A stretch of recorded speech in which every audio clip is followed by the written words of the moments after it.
Way back in 1975, a promise was made to every single child with a disability in America, a free and appropriate public education. But today, well, that promise is broken. So we're going to dive into how a system that was built for hope has, for so many, become a source of total frustration. This is all based on a fantastic deep dive from Sean Taylor at Reading Sage. Let's get into it. You know, this quote from the analysis just cuts right to the heart of the matter. Just think about that for a sec. A child can have an IEP, an individualized education program. They can have a whole team of people, all the fancy tech. But if she isn't actually learning, what is the point of any of it? This right here, this is the broken promise we're going to unpack today.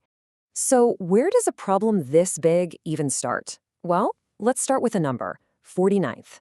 That's Arizona's rank in per pupil spending in the nation. And look, while that's just one state, it's really a symbol for a huge national problem. When the money just isn't there, you can bet the students who need the most support are always the first to feel it. Okay, here's another number for you. 44. That's how many phonemes, or, individual sounds we have in the English language. And here's the part that's truly shocking. Most teachers can't name them all.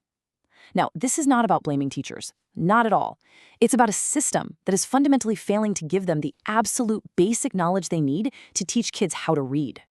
And now, a date. 1975. This was a massive turning point.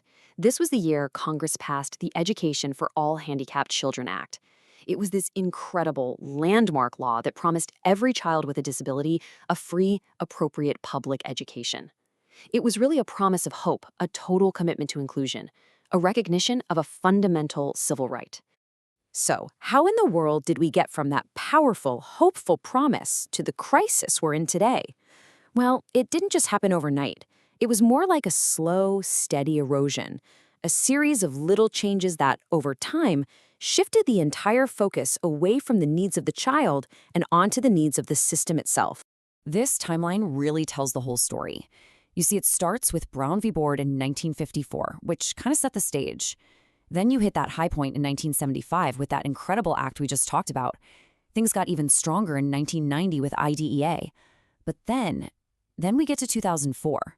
A reauthorization of IDEA quietly, and I mean quietly, began to shift the entire focus away from what's best for the student to what's easiest and legally safest for the system. And this slide right here, this shows you exactly what that shift looks like. The original promise, the whole point, was about meaningful educational benefit.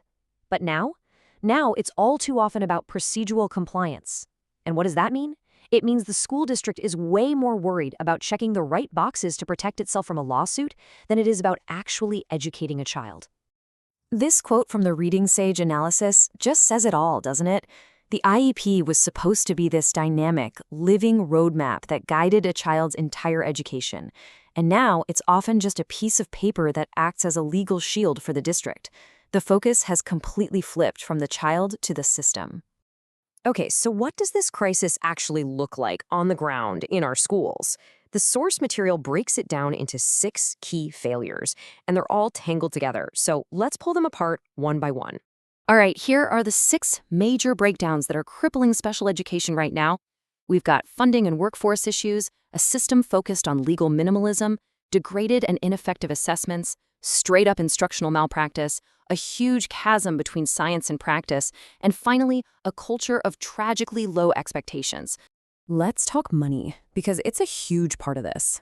This chart shows you just how big the problem is. Back in '75, Congress promised to cover 40% of the extra costs for special education. Today, they're kicking in about 13%. That is a massive, massive gap. And it means schools just don't have the money to hire and train the people they need, or provide programs that actually work. And that lack of funding leads straight to another problem, a really dangerous over-reliance on technology. So instead of these rich, human-led assessments that give you a real picture of what a child needs, we have these cheap, computerized screeners and gamified apps. And honestly, these tools often seem more focused on getting schools to renew their subscriptions than on producing any real, lasting learning. And here's the thing that's just maddening. We know how to teach kids with reading disabilities. We've known for decades. It's called structured literacy. Methods like Orton-Gillingham are the gold standard. They are systematic, proven ways of teaching the very structure of our language. And yet, This science is almost completely missing from our teacher training programs and our classrooms. It's just a catastrophic failure. And this last failure, it might be the most heartbreaking. It's this quiet belief that a child's diagnosis is their destiny, a life sentence. So when a kid isn't learning, the system blames the disability, not the instruction.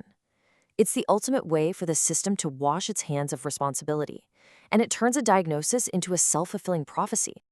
Okay, I know, that is a pretty bleak picture, but here is the good news, and it's really good news. We absolutely know how to fix this.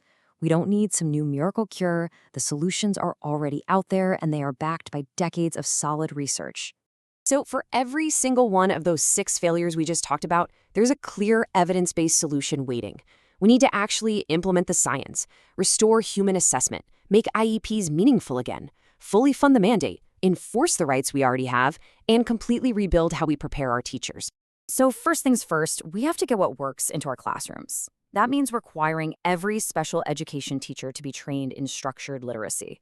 It means rebuilding our university teacher prep programs from the ground up, all around the science of reading. This stuff has to be non-negotiable. Next, we've got to bring back the real tools of teaching. We're talking about rich, human-led diagnostic assessments that give us real insight. And it means turning IEPs back into what they were supposed to be, ambitious, individualized roadmaps for learning, not just legal paperwork. And finally, there are some big picture changes.